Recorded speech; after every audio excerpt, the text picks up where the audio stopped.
오늘 우리에게 주시는 하나님의 말씀 보도록 하겠습니다. 오늘 우리에게 주시는 하나님의 말씀은 사도행전 13장 4절에서 12절까지 말씀입니다. 사도행전 13장 4절에서 12절까지 말씀입니다. 귀하신 하나님의 말씀 받들어서 읽도록 하겠습니다. 두 사람이 성령의 보내심을 받아 실루기아에 내려가 거기서 배 타고 구브로에 가서 살라미에 이르러 하나님의 말씀을 유대인의 여러 회당에서 전할세 요한을 수행원으로 두었더라. 온 섬 가운데로 지나서 바보에 이르러 바 예수라 하는 유대인 거짓 선지자인 마술사를 만나니 그가 청독 서기오 바울과 함께 있으니 서기오 바울은 지혜 있는 사람이라. 바나바와 사울을 불러 하나님의 말씀을 듣고자 하더라. 이 마술사 엘루마는 이 이름을 번역하면 마술사라. 그들을 대적하여 총독으로 믿지 못하게 힘쓰니 바울이라고 하는 사울이 성령이 충만하여 그를 주목하고 이르되 모든 거짓과 악행이 가득한 자요 마귀의 자식이요 모든 의의 원수여 주의 바른 길을 굽게 하기를 그치지 아니하겠느냐. 보라 이제 주의 손이 내 위에 있으니 내가 맹인이 되어 얼마 동안 해를 보지 못하리라 하니 즉시 안개와 어둠이 그를 덮어 인도할 사람을 두루 구하는지라. 이에 총독이 그렇게 된 것을 보고 믿으며 주의 가르치심을 놀랍게 여기니라. 아멘. 이 말씀은 살아계신 하나님의 말씀입니다. 우리는 지난 시간 불순종과 죄악으로 죽게 된 헤롯과 하나님 앞에 자신들을 쳐서 복종시키는 안디옥 교회가 바나바와 사울을 선교사로 보낸 내용을 살폈습니다. 성경 전체의 내용에서 불순종하는 인간이 나오고 그리고 은혜 가운데 순종하는 하나님의 백성이 기록되어 있습니다. 우리는 어느 자리에 서 있기를 소망하는지 자신을 돌아보고 살펴보시기 바랍니다. 오늘 말씀은 바나바와 사울이 구브로에 가서 전도하면서 발생한 일에 대해서 기록한 내용입니다. 바나바와 사울이 교회의 파송을 받고 구브로로 가게 된 것은 사실입니다. 그렇죠? 그런데 더 정확히 말하자면 성령님께서 그렇게 명령하셔서 된 일입니다. 그리고 4절에서 누가는 두 사람이 성령의 보내심을 받아서 구브로로 가게 되었다고 다시 강조하고 있습니다. 우리 성경을 보시면 3절 말씀에 교회는 두 사람을 보냈다라고 되어 있습니다. 그리고 4절에서도 성령님의 보내심을 받았다라고 번역되어 있습니다. 그런데 3절에 보냈다라는 표현은 그 원문의 단어가 보냈다라는 의미보다는 해방하다, 풀어주다라는 의미가 있습니다. 즉, 두 단어는 각각 다른 단어를 사용하고 있어요. 이제 우리 한글 성경에서는 그냥 그거를 의역해가지고 다 보냈다라고 번역해 놓은 겁니다. 그러니까 엄밀히 말하면 교회는 그들을 놓아준 거고 그들을 보내고 일하도록 하신 분은 성령님이십니다. 교회가 그들을 놓아주었다라는 이 표현을 생각해 보면 안디옥 교회에 있어서 두 사람의 위치와 역할이 매우 중요했다는 점을 알 수 있습니다. 그러나 성령님의 명령에 교회는 순종해야 하고 그리고 순종했습니다. 그리고 이제 두 사람은 성령님의 파송을 받고 일하게 됩니다. 그러니까 이러한 기록은 바나바와 사울의 선교에 대해서 주도권이 하나님께 있다는 사실을 강조한 겁니다. 바나바와 사울이 이방 지역에 가서 복음을 전하는 일에는 그들의 수고가 있고 판단도 필요합니다. 그리고 교회가 보내줘야 하는 이 파송도 그리고 기도도 필요해요. 그렇지만 근원적으로 이들을 보내셔서 일하도록 하신 분은 하나님이십니다. 그렇게 앞으로 벌어지는 일에 대해서 하나님을 전적으로 의지해야 하고 신뢰해야 하며 나타난 일들로 하나님께 영광을 돌려야 합니다. 왜냐하면 이들을 보내신 분이 하나님이시니까 그곳에 가서 죽는 것도 하나님의 뜻이고 그곳에 가서 성공하는 것도 하나님의 뜻입니다. 그러니까 선교의 성공이든 실패든 상관이 없는 거예요. 하나님께서 원하시고 이끄신 일이기 때문에 그 모든 일은 하나님의 영광을 드러내게 되어 있습니다. 바나바와 사울이 할 일을 겸손히 자신에게 맡겨진 일에 순종하면서 하나님의 영광이 어떠한 모양으로든 나타나기를 바라는 겁니다. 이것도 우리에게 마찬가지로 적용할 수 있습니다. 우리가 하나님의 통치와 인도하심을 믿는다라고 한다면 우리는 우리가 서 있는 자리에서 언제든지 하나님을 의지하고 신뢰해야 하고 나타난 일들로 하나님께 영광을 돌리려고 해야 합니다. 우리가 성공을 하든 실패를 하든 원하는 일이 성취되든 또는 원하는 일이 무너져 내리든 상관이 없어요. 선하신 하나님께서 우리를 사랑하신다는 사실로 나타난 모든 일은 하나님께 영광이 되는 겁니다. 그리고 우리에게도 최고의 선이 될 것이라는 믿음이 요구되는 겁니다. 만약에 잘 될 때는 이게 쉽게 받아들여집니다. 근데 잘 안 될 때는 이게 쉽게 받아들여지지가 않아요. 내가 원하는 대로 일이 술술 진행되면 이게 쉽게 받아들여집니다. 사업 잘 될 때 우리는 다 하나님의 은혜야 라는 걸 쉼없이 노래할 수 있습니다. 사업이 실패할 때는 그래도 하나님의 은혜야 라고 말하는 사람을 본 적이 없어요. 어렵죠. 그렇게 말하는 게 쉽지가 않아요. 대부분은 다 이유를 묻습니다. 하나님 왜 나한테? 대부분 다 그래요. 네, 여러분 진짜 신자라면 하나님이 하시는 일을 신뢰한다면 내가 원하는 대로 일이 진행되지 않아도 또 나에게 필요한 것이 주어지지 않아도 하나님이 그렇게 하신다면 그 안에는 하나님의 뜻이 무언가 있는 겁니다. 그러니까 하나님을 전적으로 신뢰하는 믿음의 백성이라면 내가 원하는 바가 무너져 내리더라도 그것도 하나님의 영광이다라고 생각하고 있으면 돼요. 그리고 훗날 그것이 정말로 하나님의 영광이었다라는 것이 드러날 때가 옵니다. 단지 짧은 시각으로 우리가 그걸 지금 당장 판단할 때는 도대체 나한테만 왜 이런 일이 벌어지는 거야 라고 불평할 수 있어요. 그게 사람이거든요. 그래서 여러분 그런 불평이 여러분들에게 완전히 사라져야 한다라고 말씀드리는 거 아닙니다. 우리가 연약한 사람이기에 그런 불평을 할 때도 있어요. 그런데 그 불평 때문에 여러분들의 영혼을 사로잡히게 만들지 말라는 겁니다. 잠시 잠깐 불평하다가도 아니야, 하나님의 선하신 뜻이 있을 거야. 하나님의 생각은 나와 달라. 하나님의 길은 내가 생각하고 있는 것보다 훨씬 더 선하셔라는 것을 기억하라는 겁니다. 다시 말씀을 봅시다. 바나바와 사울은 실루기아에서 구브로로 갔고 살라미라는 곳에 도착하게 됩니다. 살라미는 구브로 동쪽 바닷가에 있는 항구 도시예요. 여러분 이제 사도행전에서는 자꾸 지명이 많이 나오거든요. 여러분들이 해주셔야 할 일이 하나 있어요.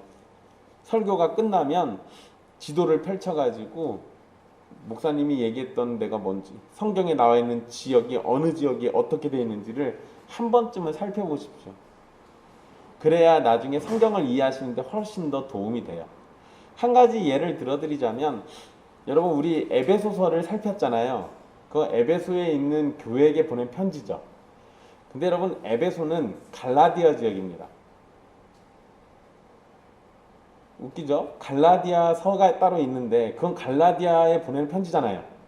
근데 에베소는 갈라디아 지역이에요. 이게 어떤 개념이냐면 갈라디아라는 거는 우리로 치면은 전라북도쯤 되는 거고요. 에베소는 거기에 있는 하나의 도시, 어느 좀 큰 도시 이런 정도로 생각하시면 돼요. 그러니까 우리가 지도를 정확하게 펼쳐가지고 지명을 잘 살피지 않으면 이게 헷갈리기 시작해요. 그러니까 한 번쯤은 꼭 살펴보십시오. 예, 너무 힘드시면 안 보셔도 돼요. 안 보신다고 성경의 진리를 모르시거나 못 깨닫는 건 아니니까 도움되라고 보라는 겁니다. 이 구브로, 이 살라미는 구브로 동쪽에 있는 항구 도시인데 이곳은 이방 지역입니다. 그렇지만 선교사들은 유대인의 여러 회당에서 말씀을 전했어요.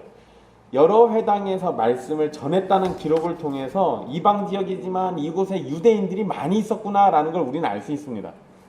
또한 회당 안에는 유대인들만 있는 건 아닙니다. 회당 예배에 참석하는 경건한 이방인들도 있었을 겁니다. 그리고 성경을 보니까 5절 중간 이후에 보면 이때 요한을 수행원으로 두었다라고 성경은 기록하고 있습니다. 여기에서 요한은 바로 이 앞전에 나왔던 마가 요한을 이야기하는 거고요. 이 수행원이라는 표현은 보호를 위한 수행원 아니면은 무슨 부하나 아니면 몸종 같은 이런 개념이 아니라 그냥 도움을 주는 조력자 정도로 이해하시면 됩니다. 이 말씀을 가지고 담임 목사와 부목사의 관계로 이해하시는 분들이 있어요. 근데 그건 아니에요. 여러분, 성경에는 부목사 같은 개념이 없습니다. 어쨌든 지난번에도 말씀드렸듯이 여기 나오는 이 요한은 마가 요한이고 마가복음의 저자로 알려진 인물입니다. 이 바나바와 사울이 하나님의 말씀을 전하고 난 후에 예수님을 믿겠다는 사람들이 있을 때 마가 요한이 함께 도움을 주었던 것으로 볼 수 있습니다. 5절에서 언급된 살라미에서 이 바보라는 지역까지 거리는 약 180km 떨어져 있습니다. 이 거리를 걸어 다니면서 도시마다 복음을 전하고 다녔을 것이라고 볼 수 있습니다. 여기서 180km면 전주에서 서울 좀 못 간 거리예요. 여기서 서울까지 210에서 220km 나오니까요. 그 정도 거리를 지금 걸어 다녔다라고 보시면 돼요. 그러한 중에 이 선교사들은 바보라는 도시에 도착하게 됩니다. 바보는 헬라어로 파포스를 음역해가지고 기록해 놓은 겁니다. 이 바보라는 도시에는 바예수라는 유대인 마술사가 있었다라고 성경은 기록하고 있는데요. 바예수라는 이름은 예수의 아들 또는 여호수아의 아들이라는 의미입니다. 우리가 쉽게 오해하는 게 하나 있는데요. 예수라는 이름은 당시에 특별한 이름이 아니라 일반적인 이름으로 원래는 구원자라는 의미가 있는 이름입니다. 그래서 이 당시에 유대인들 중에는 예수라는 이름이 굉장히 많았어요. 그러니까 여러분 이 이스라엘 지역에 이 예수라는 사람이 묻힌 무덤이 발견됐다 이런 거에 현혹되실 필요 없습니다. 그런 기사가 잊을만 하면 한 번씩 나와요. 그러니까 이게 바로 성경에 나오는 그 예수다 자꾸 이래요. 아니에요, 여러분. 예수는 그 당시에 흔한 이름이에요. 우리로 치면은 철수와 영희 정도는 아니어도 그래도 많이 쓰는 이름 중에 하나입니다. 근데 이제 원래 의미는 구원자지만 나중에 이 천사가 마리아에게 나타나서 예수의 이름에 대해서 새로운 의미를 부여해 주죠. 그렇게 해서 우리가 알고 있는 예수라는 이름이 자리 잡게 된 건데, 어쨌든 여기에 나오는 이 바예수라는 사람은 예수의 아들, 그러니까 다 의미를 풀어서 보면 구원의 아들이라는 뜻이 됩니다. 이전에 베드로가 사마리아에서 마술사 시몬을 만났던 사건이 있습니다. 그런데 이 사도행전에서 나오는 두 번째 마술사가 이제 이 바예수라는 사람이에요. 마술사로 번역된 단어는 마술사라는 의미와 함께 박사, 점성술사라는 의미도 있습니다. 우리가 동방박사라고 할 때 말할 때 박사라는 그 의미가 여기서는 마술사예요. 똑같은 의미들입니다. 보통 신의 계시를 특별한 방법으로 얻어서 사람들에게 전달하는 역할을 하는데요. 쉽게 말하면 우리나라의 무당과 비슷한 존재입니다. 그런데 바예수에 대해서 설명이 붙어 있는데요. 이 사람은 유대인이라고 되어 있습니다. 근데 여러분, 유대인들은 마술사를 용납하지 않습니다. 왜냐하면 모세오경에 써 있어요. 마술사는 돌로 쳐 죽이라고 되어 있습니다. 그런 점을 생각해 보면 바예수는 유대교에는 열심을 내지 않는 사람이었던 것으로 우리가 알 수 있습니다. 그리고 회당에서도 당연히 인정받지 못하는 상황이었을 겁니다.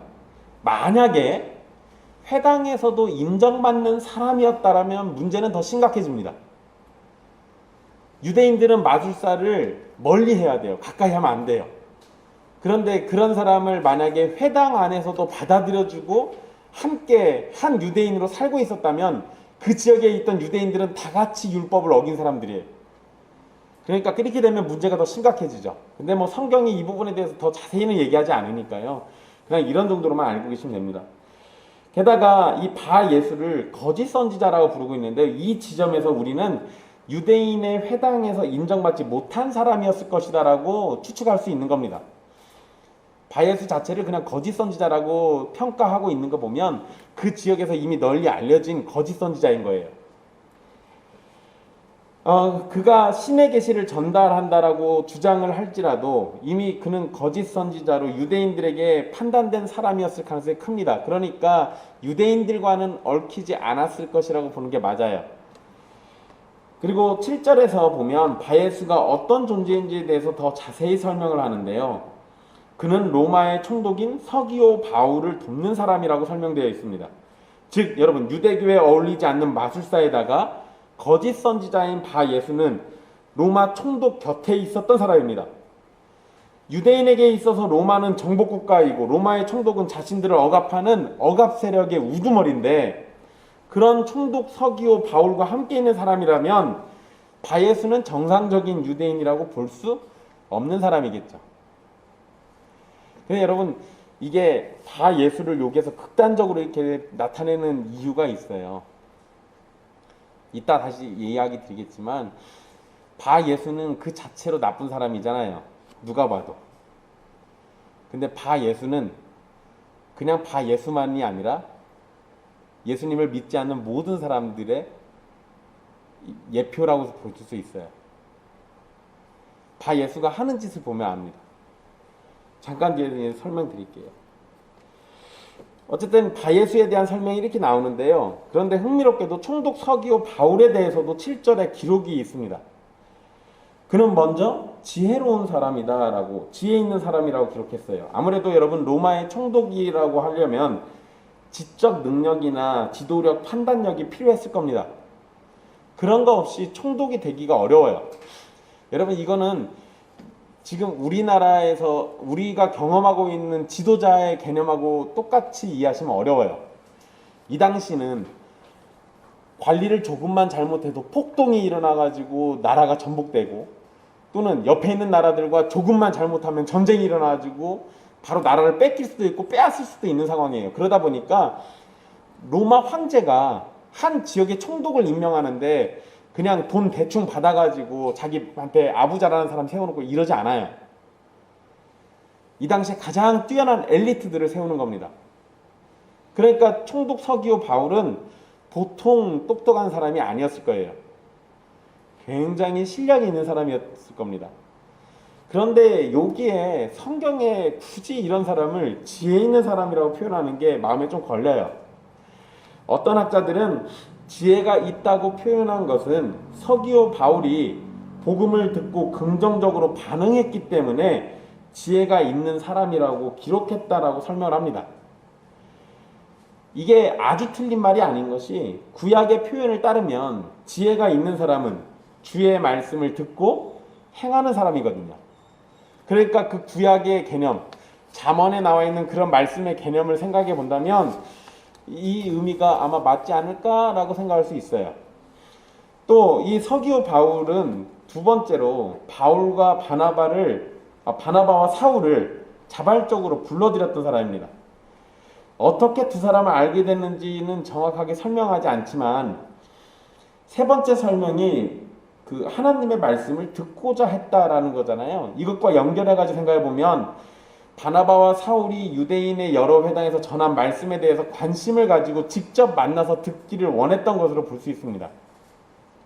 그러면 두 번째와 세 번째 설명으로 첫 번째 설명을 다시 생각해보면, 하나님의 말씀에 긍정적으로 생각하면서 바나바와 사울을 불러서 듣기를 원했던 모습은 하나님의 말씀을 찾고 듣기를 원하는 지혜로운 사람이라고 판단할 수 있죠. 그러니까 이렇게도 볼 수 있어요. 그러니까 영적으로 생각해보면 하나님의 말씀을 가까이 하기 때문에 지혜로운 사람이라고 볼 수 있고, 육적으로도 총독쯤 되는 사람이니까 단단히 똑똑하고 지혜 있는 사람이었을 것이다 라고 생각할 수 있습니다. 그러니까 두 가지 의미가 다 가능한 거죠. 이제 다시 이렇게 서기오 바울을 설명해 놓고 8절에서는 다시 거짓 선지자인 이 마술사 바예수에 대한 설명을 또 합니다. 이 마술사의 이름을 엘루마라고 부르는데요, 앞에서 바예수라고 부른 것과 함께 사용된 것으로 보이는데, 엘루마를 번역하면 마술사라는 의미가 있다라고 성경이 친절하게 설명을 해주고 있어요. 총독 서기오 바울은 하나님의 말씀을 듣겠다고 바나바와 사울을 불렀는데, 마술사 엘루마인 바예수는 그들을 대적하고 있습니다. 이 8절에 대적하여 라는 이 표현은요, 지속적으로 대적하고 방해했다는 의미입니다. 그러니까 한두 번 한 게 아니라 이 얘기는 달리 얘기해 보면 바나바하고 사울이 한 번 가서 전하고 끝낸 게 아니라 이 총독을 여러 차례 만났던 거예요. 그런데 여러 차례 만날 때마다 바예수는 옆에서 여러 차례 방해했던 겁니다. 여러분 여기서 한 가지 생각해 볼 게 있어요. 바예수가 처음 대적했을 때 사울이 그때 하나님께 기도해가지고 벌레를 달라고 할 수도 있잖아요. 근데 그렇게 안 했습니다. 왜 그랬을까요? 여러분 조금만 잘못하면 바로 그냥 하나님한테 천벌 내려달라고 기도해버려요? 그러지 않아요. 그러지 않습니다. 여러분 나중에 보면 바울이 나중에 이제 사울이 나중에 바울로 이름이 바뀌죠. 바울과 실라가 복음을 전도로 다니는데 귀신 들린 여종이 하나 쫓아다니면서 하나님의 큰 일을 하는 종이다 이 소리를 막 자꾸 떠들어요. 근데 그때도 처음 듣자마자 바로 귀신 쫓아버린 게 아니고 한참을 내버려 뒀다가 쫓습니다. 여러분 여기서 우리가 알 수 있는 건 하나님의 뜻은 즉각적인 게 아니라 하나님이 죄인인 우리를 향해서 인내하시듯이 하나님이 어떠한 일들을 하실 때 즉각적인 행동보다는 인내하시고 기다리시는 게 훨씬 더 커요. 그걸 우리에게도 고스란히 적용하면 조금 마음에 안 드는 사람이 있다고 해가지고 바로 쳐 죽일 사람처럼 원수처럼 여길 게 아니라 인내하고 기다려주는 게 필요한 거죠. 사울도 마음속에 부글부글 했을 수 있습니다. 내가 뭔 얘기만 하면 차가 자꾸 옆에서 딴지 걸거든요. 그런데도 하나님의 뜻이 아니라면 참고 기다리는 거예요. 그러다 쌓이니까 나중에 이렇게 된 겁니다. 그러니까 이런 걸 보면 우리 조금만 더 급하지 않게 쉬어가는 것도 지혜예요. 성경이 묘하게 선교사들이 일할 때 보면 이런 모습들을 자꾸 보여줍니다. 그러니까 우리는 하나님의 일을 한다라고 할 때 급해요. 너무 급해. 그럴 이유가 없어요. 천천히 인내하면서 가도 하나님이 원하시는 일은 언제나 성취되게 돼 있습니다.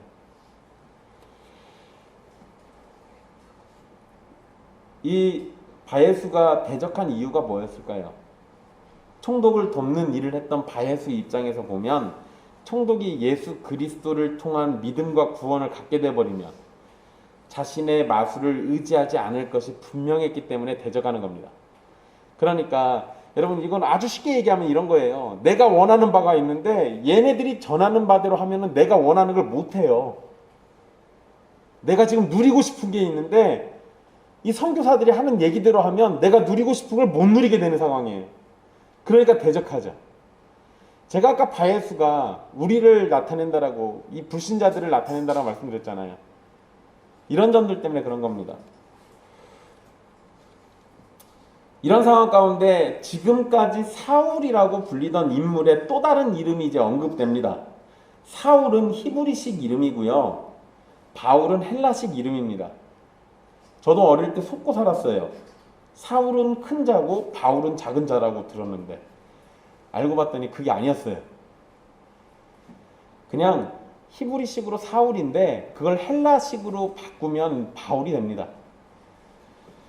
어쨌든 이전까지는 사울이라고 불렀는데 이제부터는 바울이라고 부르게 됩니다. 그래서 9절에 바울이라고 하는 사울이라고 이렇게 돼 있잖아요. 이때 이후로는 이제 사울이라는 명칭보다는 바울이라는 명칭으로 사용됩니다.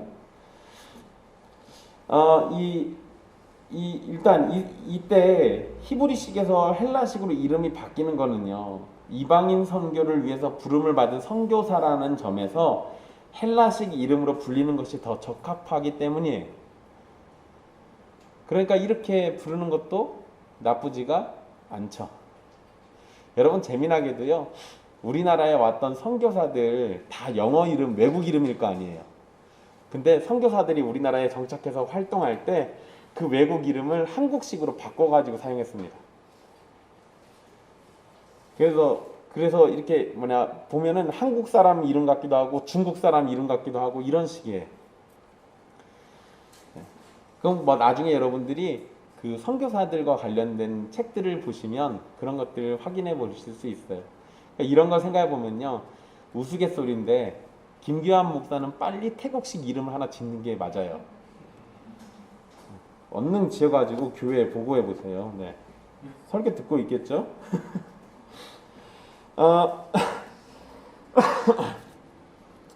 이 바울이라고 불리는 사울이 성령이 충만해져서 마술사 바 예수를 주목해서 보게 됩니다.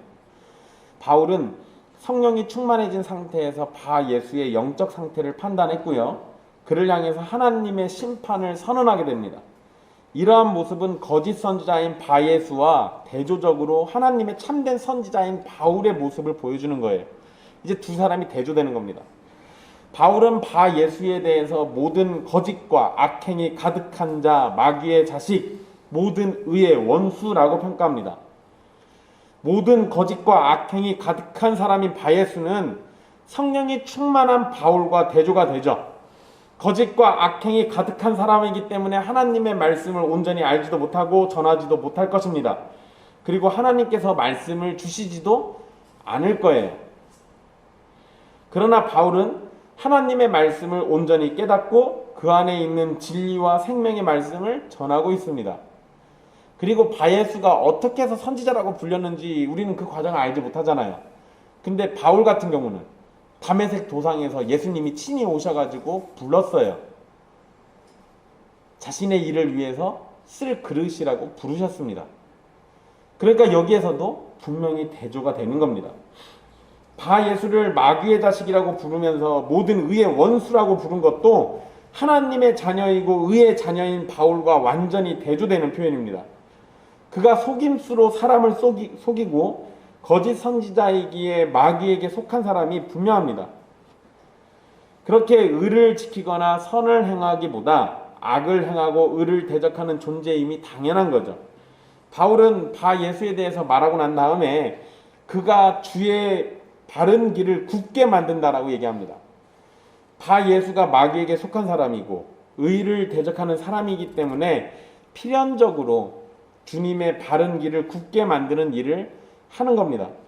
이 표현을 우리에게도 적용할 수 있어요. 우리가 구원을 받아서 예수 그리스도께 속한 사람이고 하나님의 백성이라면 다행이겠지만, 그렇지 않다면, 즉 예수님과 아무런 상관이 없고 마귀에게 속한 사람이라면 그 사람은 필연적으로 주님의 바른 길을 굳게 만드는 일을 할 겁니다. 그런 사람들은 마지막 날까지 자신들이 무슨 잘못을 했는지조차 알지 못하고 지내다가 심판대에 올라섰을 때 자신들의 잘못이 무엇이고 자신들이 어떻게 하나님의 길을 굳게 했는지 깨닫게 될 때가 와요. 그 자리에 여러분이 있다면 어떻겠습니까? 이 땅에서 짧은 인생 아주 많이 재미나고 부유하고 대단하게 살 수 있을지는 몰라도 심판날 주님의 분노와 저주는 피할 수 없게 될 겁니다. 그런 것들을 짧게만 생각해 봐도 우리를 구원하신 은혜가 얼마나 크고 우리에게 귀한지 깨달을 수 있어요.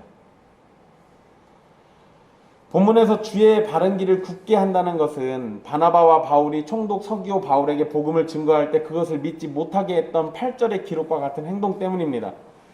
바 예수는 자신의 위치를 지키려고 한 것이겠지만 로마 총독과 바보 지역에 복음을 증거하게 하셔서 예수님을 믿도록 하시는 하나님의 뜻에 반대되는 행동을 했기에 그것은 성령의 역사를 회방하는 일이 되는 겁니다. 이러한 개념도 적용해 본다면 불신자들은 믿지 않는 그 자체로 하나님을 대적하고 하나님이 보내신 구원자 예수 그리스도를 거절했기 때문에 주님의 바른 길을 굳게 만드는 행동을 한 것으로 생각할 수 있습니다. 그리고 그 결과는 멸망과 저주와 심판이 되는 겁니다. 바 예수가 자신의 자리를 지키려고 복음을 대적한 것은 인간적으로 생각해 보면 자기 밥줄 끊어지게 생겼는데 얼마든지 그럴 수 있겠구나라고 생각할 수 있잖아요. 그렇지만 이걸 하나님과 연결해 생각해 보면 사람이 자기 스스로를 높이는 자리를 지키고 그 마음의 중심에서 가장 높은 자리에 하나님을 모시지 않고 계속해서 자신의 뜻과 생각과 소망을 두고 그 자신을 가장 높이기를 원하는 모습을 보이는 것과 같아요. 그래서 여러분, 여기서 우리가 꼭 기억해야 할 게 하나 있어요. 지난 시간에 우리 살폈던 헤롯, 유대인의 왕 헤롯도 결국은 자신의 위치를 망각하고 하나님보다 자신을 높였잖아요. 여기 지금 마술사 바예수는 유대인이라고 불렀어요. 그러니까 이 사람은 기본적으로 하나님의 언약 백성이에요. 그러니까 하나님을 높여야 한다는 걸 알고 있습니다. 그런데도 하나님을 대적했어요. 그래서 이들에게는 심판이 속히 찾아온 거예요.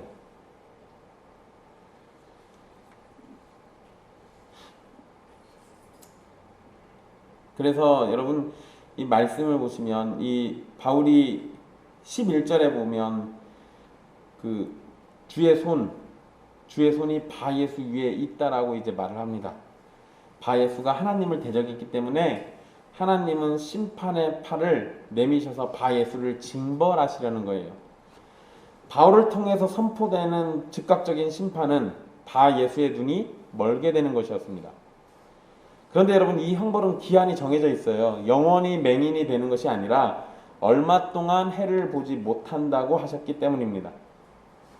그래서 하나님의 징벌이 내려지고 바예수가 그것을 경험하면서 하나님 앞에 회개한다면 얼마든지 용서를 받고 예수님을 믿을 수 있는 가능성이 있음을 드러내는 거예요. 근데 회개했는지 안 했는지가 안 나와요. 굳이 기록을 안 해놓은 거 보면 안 했을 가능성이 더 높아요. 바울의 선언은 즉시 효력을 발휘했습니다. 그래서 즉시 안개와 어둠이 바예수를 덮어서 인도할 사람을 구해야만 했습니다. 총독 서기오 바울은 이러한 상황을 보고 믿으며 주의 가르치심을 놀랍게 여겼습니다. 그리고 12절의 기록만 놓고 보면 총독 서기오 바울은 하나님의 말씀을 받고 예수님을 믿은 사람으로 보입니다. 총독 바울이 처음 믿음을 갖게 된 것은 바예수가 맹인이 된 일을 보고 믿은 거지만 그 뒤에 말씀을 보면 주의 가르치심을 놀랍게 여기면서 기적적인 믿음에만 머무른 것이 아니라 하나님의 말씀을 배우면서 가르침을 받은 사람으로 자라나게 돼서 믿은 겁니다.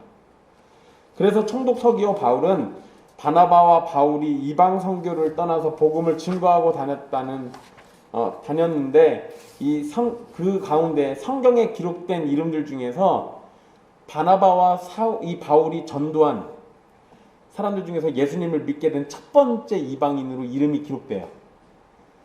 물론 여러분 성경에 기록되지 않은 다른 이방인들이 있습니다. 그런데 바나바와 바울을 통해 가지고 예수님을 전해 듣고 믿은 사람이 분명히 있었을 거지만 누가가 이 사건을 기록하면서 총독 서기오 바울을 꼭 집어서 이름을 기록해 놓은 것은 기독교 신앙이 힘이 없고 가난하고 못 배우고 외면받는 사람들만 믿는 것이 아니라 지혜가 있고 권력이 있는 총독 서기오 바울과 같은 사람도 주님의 말씀을 통해서 예수님을 믿고 구원에 이를 수 있다는 사실을 보여주는 겁니다.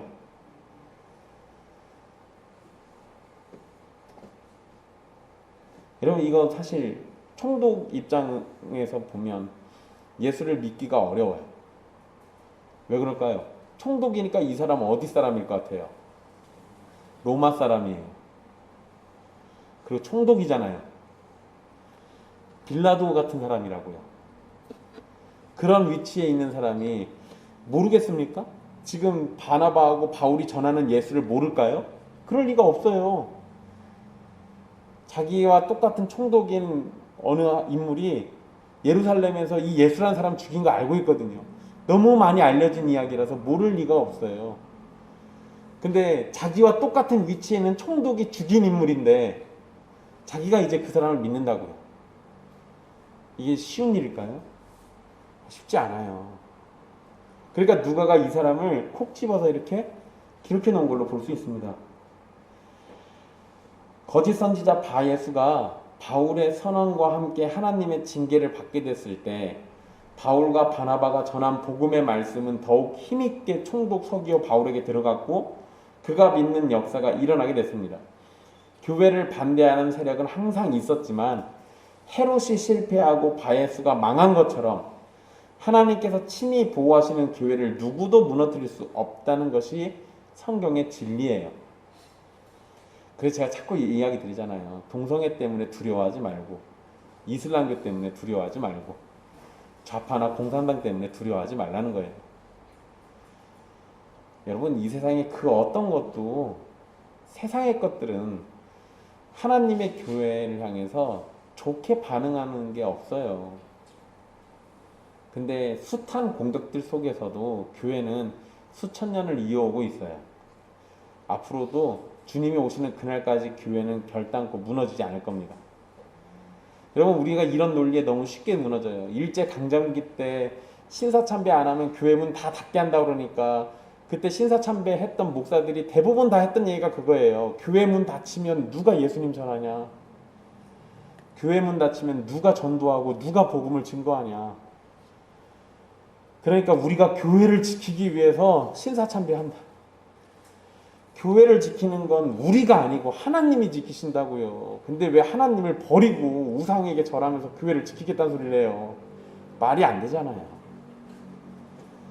그런 헛된 거짓말이 우리 안에 계속 끊임없이 있어요.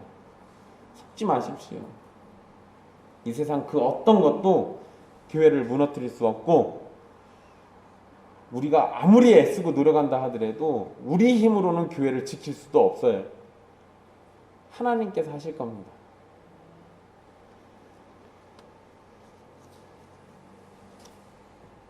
바예수의 사건은 참과 거짓의 대결이죠.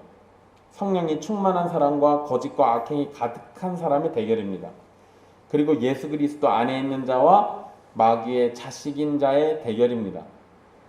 바예수는 총독을 믿지 못하도록 노력했지만 성령의 역사는 그러한 바예수를 징계하고 그 일로 오히려 총독이 믿도록 만드셨습니다. 앞에서 언급한 것처럼 바예수는 구원의 아들이라는 의미인데, 구원의 아들이라는 바예수는 오히려 구원의 실체이신 예수 그리스도가 증거되는 그 자리에서 구원자 예수님을 믿지 못하도록 만들려고 했습니다. 그러나 구원의 실체이신 예수님의 복음은 성령님의 능력과 함께 택한 자인 총독 서기오 바울이 믿음을 갖도록 만들어 줬어요. 바예수가 맹인이 된 것은 실제로 일어난 사건이지만 동시에 그가 복음을 들으면서도 진리를 보지 못하고 구원자이신 예수님을 보지 못한 영적 맹인임을 드러낸 것이기도 합니다. 복음의 선포는 구원을 가져오기도 하지만 바예수처럼 믿지 않는 자에게는 심판이나 징계가 내려지는 이유가 되기도 합니다. 복음이 들려지는 순간에 그것을 거부하고 대적하는 모습은 훗날 심판의 근거가 될 거라는 거예요. 12장에서는 헤롯이 교회를 핍박하고 하나님께 돌아가야 할 영광을 가로챘을 때 심판을 받았습니다. 그리고 이제 13장에서는 바예수가 복음을 대적하다가 징벌을 받게 되는 사건이 기록되어 있어요. 하나님의 자녀는 하나님의 보호하심을 받게 되어 있습니다. 그렇지만 하나님의 대적은 반드시 심판을 받게 됩니다. 주를 두려워하고 주 앞에 굴복되기를 오히려 기뻐하십시오. 그게 우리에게 진짜 복이에요. 주님 앞에 굴복되고 주님의 백성이 되고 주님의 그늘 아래 사는 자가 복된 겁니다. 그들에게는 징계와 심판이 아니라 사랑과 은혜가 약속되어 있습니다.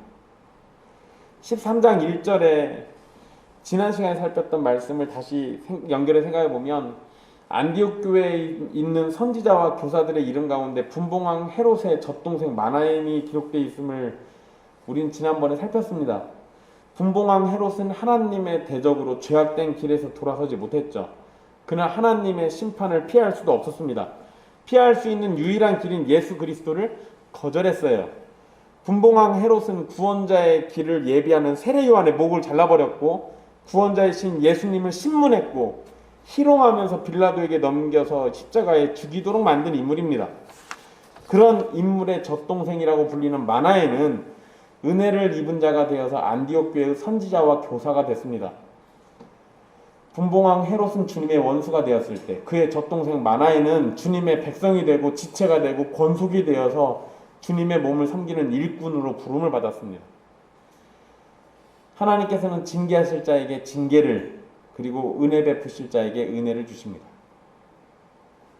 주님의 사랑을 받는 형제와 자매 여러분, 우리는 야고보를 죽인 헤롯이 하나님의 심판 가운데 죽는 일을 살폈고, 오늘은 주님의 일꾼인 바나바와 바울을 대적하며 주님의 바른 길을 굳게 만드는 바 예수가 징계를 받는 것을 봤습니다.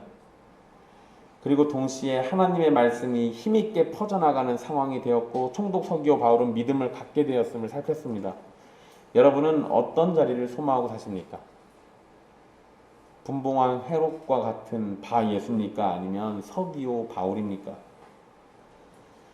여러분은 하나님의 말씀보다 자신의 욕심과 명예와 권력과 소유를 쫓는 사람입니까? 아니면 대단한 권력을 가졌으면서도 주님의 가르치심을 기쁨으로 배우고 그 가르침이 삶의 등불이 되기를 바라는 사람입니까?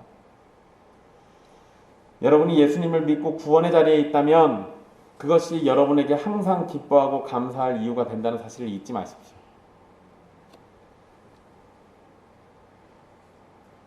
우리는 근데 삶의 역경이 끊이지 않죠. 고통도 끊이지 않고 아픔도 끊이지 않습니다. 나를 회방하고 걸려 넘어지게 만드는 걸림돌들도 왜 이렇게 많은지 몰라요. 그런데 성경이 뭐라고 얘기합니까? 상황에 맞춰서 기뻐하라. 성경이 그렇게 얘기해요. 항상 기뻐하라. 범사에 감사하라. 쉬지 말고 기도하라. 그것이 그리스도 예수 안에서 우리를 향하신 하나님의 뜻이에요. 왜 그렇게 얘기하셨겠어요? 우리는 항상 기뻐하지 못할 상황이고, 범사에 감사하지 못할 상황이고, 쉬지 않고 기도할 상황이 못 되기도 해요. 그런데 그 모든 걸 다 뛰어넘을 수 있도록 그리스도 예수 안에서 우리를 부르셨으니까 우리 힘으로 할 생각 하지 말고 그리스도 예수 안에서 그거 하라는 얘기예요. 힘들죠? 괴롭고 역경이 여러분들을 잡아뜨릴 겁니다. 여러분의 상황이 여러분들을 주저앉히게 만들려고 할 거예요. 꼭 우리 옆에는 바 예수가 하나씩 다 있는 거예요. 예수님을 잊어버리고 다른 것에서 구원을 찾게 만드는 바 예수가 우리 옆에 꼭 있는 겁니다. 네, 여러분, 그 바 예수는 주님 앞에서, 성령의 권능 앞에서 힘을 잃어요. 맹인이 된 바 예수를 보십시오. 똑같이 맹인처럼 그 상황을 즐거워하실 겁니까? 아니면 그가 저주받고 동시에 구원을 받는 서기오 바울과 함께 기뻐하시렵니까?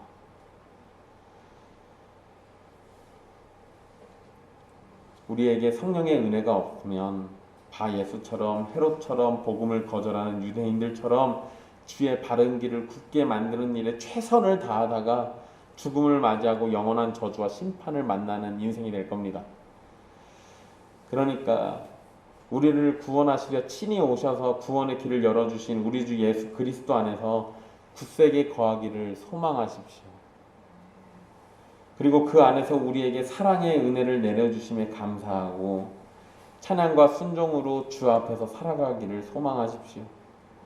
주님을 알기에 부족함이 없는 지혜와 성실함이 우리의 힘이 되고 성령님의 인도하심을 통해서 그 모든 것이 참되게 가치를 드러내어 진정한 신자로 매일의 삶을 살아가게 되기를 간절히 소망합니다. 주께서 우리를 총독 서기오 바울에게 내리신 그 은혜보다 더 크게, 젖동생 마나엠보다 더 크게 복을 내려주시고 주님의 일을 위해서 사용해 주실 겁니다. 기도하겠습니다.